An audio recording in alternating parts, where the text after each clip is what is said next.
setiap hari mengais rejeki, jadilah kaya dengan sedekah. Shalom.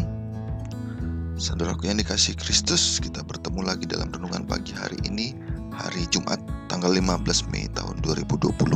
Terima kasih untuk kebersamaan kita selama ini untuk mempelajari firman Tuhan bersama-sama. Baiklah, pagi ini kita mulai ibadah kita dengan doa. Mari kita berdoa. Terima kasih Tuhan untuk segala yang terbaik yang Tuhan berikan bagi kami, atas kesehatan, kesegaran, sukacita, dan kesempatan belajar firman-Mu pada pagi ini. Biarlah firman yang Tuhan berikan membawa kami pada pengertian yang semakin indah betapa Engkau Tuhan memperhatikan kami sepanjang hidup kami sampai Maranatha, Yesus datang kedua kali nanti. Bapa, biarlah hidup kami hanya dalam tangan perlindungan-Mu saja, dan biarlah kehendak-Mu yang jadi dalam hidup kami, Bapa. Dalam nama Yesus, Tuhan dan Penebus kami berdoa dan mengucap syukur selalu. Amin. Umat Allah yang dikasihi Yesus, renungan pagi kita pada pagi ini berjudul Doa yang Indah. Mari kita baca ayat hafalan bersama-sama. Ketika ia mengambil gulungan kitab itu, tersungkurlah keempat makhluk dan ke-24 tua-tua itu di hadapan anak domba itu, masing-masing memegang satu kecapi dan satu cawan emas, penuh dengan kemenyan. Itulah doa orang-orang kudus. Wahyu 5 ayat 8. Sebelum kita masuk pada pembahasan renungan pagi kita baca Yohanes 16 ayat 16 sampai 33 yang berkaitan dengan renungan pagi kita pada pagi ini. Duka cita yang mendahului kemenangan. Tinggal sesaat saja dan kamu tidak melihat aku lagi, dan tinggal sesaat saja pula dan kamu akan melihat aku. Mendengar itu, beberapa dari muridnya berkata seorang kepada yang lain, apakah artinya ia berkata kepada kita tentang sesaat saja dan kamu tidak melihat aku, dan tinggal sesaat saja pula dan kamu akan melihat aku, dan aku pergi kepada Bapa? Maka kata mereka, apakah artinya ia berkata tinggal sesaat saja? Kita tidak tahu apa maksudnya. Yesus tahu bahwa mereka hendak menanyakan sesuatu kepadanya. Lalu ia berkata kepada mereka, adakah kamu membicarakan seorang dengan yang lain apa yang kukatakan tadi? Yaitu, tinggal sesaat saja dan kamu tidak melihat aku, dan tinggal sesaat saja pula dan kamu akan melihat aku. Aku berkata kepadamu, sesungguhnya kamu akan menangis dan meratap, tetapi dunia akan bergembira. Kamu akan berduka cita, tetapi duka citamu akan berubah menjadi sukacita. Seorang perempuan berduka cita pada saat ia melahirkan anaknya. Ia tidak ingat lagi akan penderitaannya karena kegembiraannya bahwa seorang manusia telah dilahirkan ke dunia. Demikian juga kamu sekarang diliputi duka cita, tetapi aku akan melihat kamu lagi dan hatimu akan bergembira, dan tidak ada seorang pun yang dapat merampas kegembiraanmu itu daripadamu.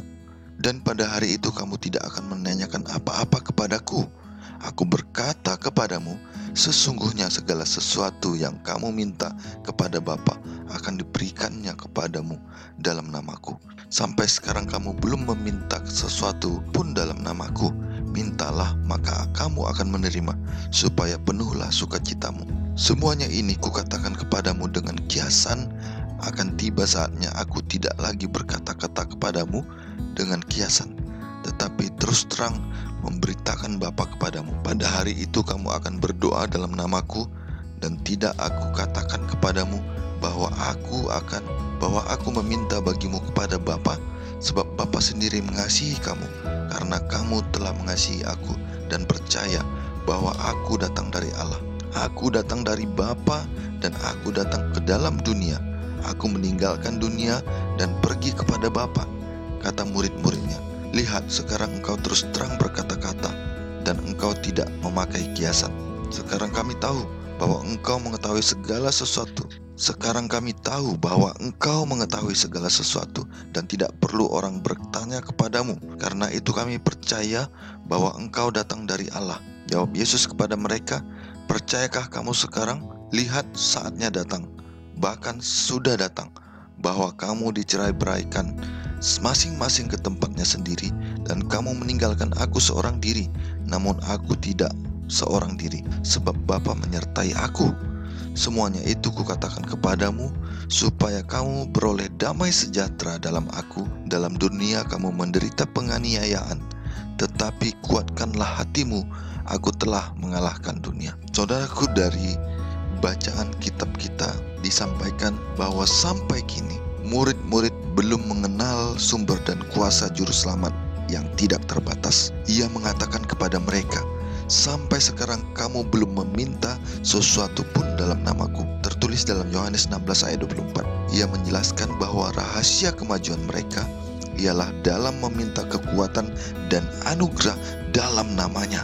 Ia akan hadir di hadapan Bapa untuk mengajukan permohonan bagi mereka. Doa permohonan yang rendah hati disampaikannya sebagai kerinduannya sendiri demi kepentingan jiwa itu. Setiap doa yang sungguh-sungguh didengar dalam surga.